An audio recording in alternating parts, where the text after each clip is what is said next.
దశావతారాలు ఒక శ్రీ మహావిష్ణువుకు మాత్రమే ఉన్నాయి అనుకుంటే మనం పొరపాటు పడినట్టే. శివుడికి కూడా దశావతారాలు ఉన్నాయి. అవి చాలా అంటే చాలా పవర్ఫుల్ అవతారాలు. మొదటిది పిప్పలాదుడి అవతారం. ఈ మహర్షి ఎంత పవర్ఫుల్ అంటే శనిదేవుని సైతం కంట్రోల్ చేయగలడు. రెండవది కాలభైరవుడు. ఈ అవతారం కలియుగం అంతమయ్యే వరకు కాశీకి కాపలాగా ఒక శునకాన్ని పక్కనే పెట్టుకుని కనిపిస్తాడు. మూడవది వీరభద్రస్వామి. సతీదేవి మరణించాక శివుడు ఆగ్రహం నుంచి వచ్చిన అవతారమే ఈ వీరభద్రస్వామి. నాలుగవది దుర్వాస మహర్షి అవతారం. ఈయన అత్యంత కోపదారి. ఇంద్రుడి దగ్గర నుంచి అందరూ ఈయనకి భయపడతారు. ఐదవది అర్ధనారీశ్వర అవతారం. సృష్టి ఆరంభం కోసం శివుడు ధరించిన అవతారం. ఆరవది అశ్వత్థామ అవతారం. మహాభారతంలో గొప్ప యోధుడుగా మనందరికీ తెలుసు.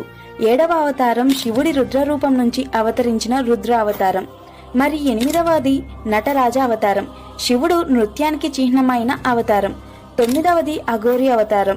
భూతనాథుడుగా పేరు పొందిన శివుడికి అంకితం అయ్యే అవతారం. 10వ అవతారం ద మోస్ట్ పవర్ఫుల్ అవతారం హనుమాన్. హనుమంతుడు బలం, ధైర్యం, భక్తి మరియు నిస్వార్థ సేవకు చిహ్నం. హనుమంతుడు లేకుంటే రామాయణమే లేదంటారు. అంత పవర్ఫుల్ అవతారం.